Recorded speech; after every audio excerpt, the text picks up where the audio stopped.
Man, thankful to be playing at the USA today. I mean, Red Raiders showed up again. I thought just the atmosphere was tremendous. It's the way you want to start. Our team's improving. We're not perfect. We're getting better. We're scrappier, but we're a tough team to defend. And so if we keep sharing the ball and keep making strides defensively, we could be a team that can compete in this league. And tonight was a good start. Yeah, after JT picked up a second foul, that 16-point lead melted down to 8. But then your guys responded and kind of stabilized the game a little bit going into halftime. Could you just talk about that little period of the game right there? Yeah, I mean, that's where, if you ask me anything, it's got to be our interior defense that improves. It's just our activity, making it more difficult and doing it without fouling. And I thought we had a good game plan going into it, and the breakdowns were led to fouls, which to me we just got to avoid. I mean, I don't know how else to say it. I mean, there's one thing to go in there and to maybe use a good foul. I just thought we had bad fouls in that segment. One of them was in transition, unfortunately, in a busted play, but really our interior defense has to continue to improve. But what I love about our group is we're rebounding. Even when we're out, I mean, they got a couple offensive rebounds on that, but I thought, our ability to rebound at home when we shot as well as we did to still get 14 offensive rebounds says a lot about our group's competitiveness on the glass. And could you talk a little bit about Christian's ability to orchestrate the offense? I mean, it looked like he's really making good decisions, knows where everybody is, when to get the ball to the right guy, and just being a general point guard. Yeah, no, I mean, Christian Anderson's really orchestrated everything at a super high level. I mean, it's nuanced too. I mean, I know people can look at it and it makes it look easy at times. But man, his pace right now, his confidence, his composure, his ability to read what's happening and not get sped up and let it develop. I mean, I thought that pass he made to JT at the end of the game was about as good of an example of it, where he just starts to see how they're playing and lets people overreact, and then he puts the right pass on target at the right time. So, man, Christian Anderson is carrying a heavy load for us, but, man, is he delivering in just about every way.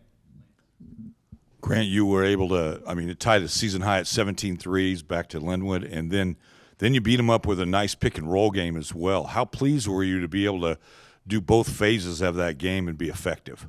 Well, offense isn't this team's problem. I mean, you got JT Toppin, who I didn't think he had a great start to the game. I mean, he was a little bit a step behind. He second-guessed on a few plays that we'd really worked on to get him to make the right read, and I thought he was just in between. And so for us, it's like I do feel like this team's capable of doing this every night. Now, the question is, when the ball doesn't go in, can we competitively fight defensively the way we need to? But when the ball's going in the way it was tonight and the guys were sharing it, this is I think what we can do. Coach, talk about the 3 box outs that Coach Lutz brought up, the 3 box outs that added second chance points off free throw misses. When you get in these games, you got to create extra possessions. I mean, an area that they were great. They got to the free throw line and made more free throws than we took, or about the same. So, we haven't been a great free throw shooting team, so you got to have those as a part of the advantages. And I thought that's just one of those, margin areas that you got to win, and that's how you win in the Big 12. You win, you do everything. It's free throws, box outs, cross, how you play under out of bounds, how you play special situations, and free throws is a big part of it. How did you feel that your team performed with the second chance hustle after misses and on the transition? Yeah, I mean, Christian had that one that I thought led to a basket where he beat him to a loose ball. They changed the way they played a little bit several times during the game. They hadn't played that size lineup a lot. They had those 2 big guys out there together, and then they went small, and they went the other direction. So, I mean, we really had to have an attention to what we were doing, and I just felt like how consistent could we be with our effort? And to your point, rebounding, 50-50 plays, our competitiveness. I thought JT like snatching that ball at the end of the game, just like the way we stay in the fight no matter the score and don't let the score dictate your effort, showed a lot of maturity from our group today. Coach, you mentioned interior defense. Just what are your early thoughts on going up against Houston's bigs? Well, I mean, we all know what that is. We don't have to talk about what Houston is. I mean, they're one of the toughest teams in the country, and they're one of the best rebounding teams. And where you got to start with them is how do you keep them off the glass?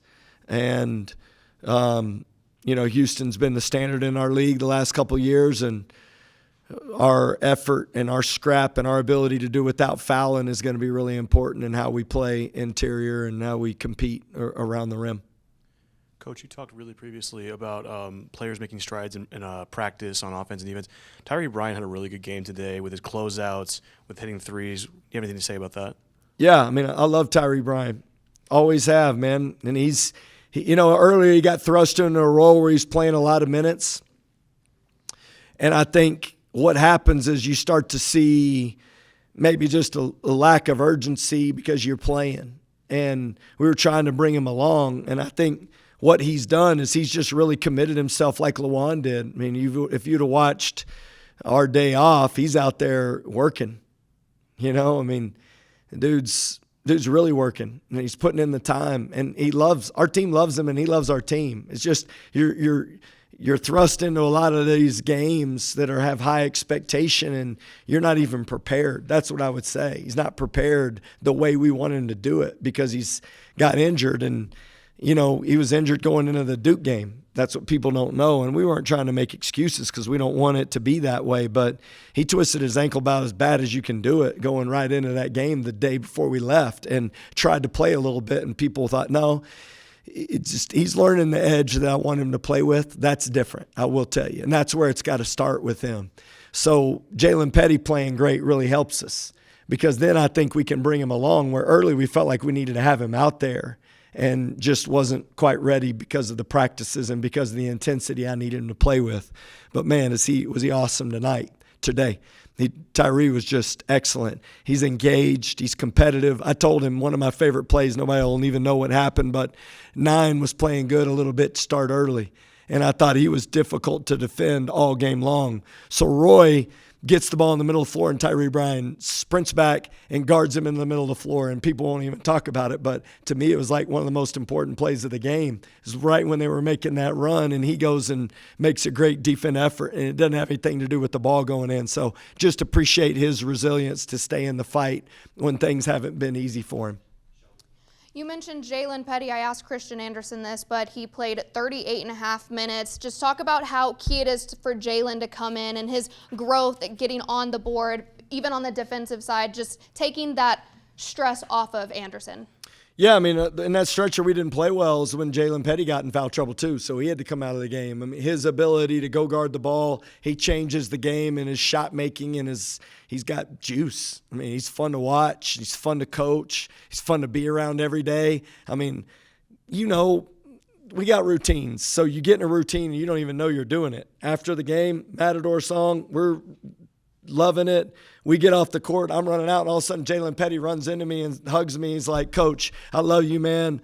I'm going to keep getting better, man. Sorry I didn't do a good job on this one play. He's one of those guys that you love playing with because he really wants to win, and he really cares about this team, and his character is amazing.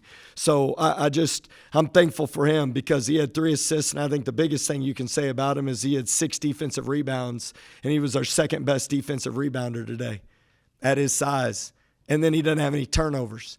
So you get that stat line from I don't know how tall he is, but it don't matter. But it's not very tall. You get that kind of stat line from a freshman, you got a chance to win. And then Big 12 home opener today. Students are starting to come back, but y'all had a great crowd with alumni, the students. Just talk about Red Raider Nation showing up for y'all in the Big 12 opener. Yeah, that's the biggest thing.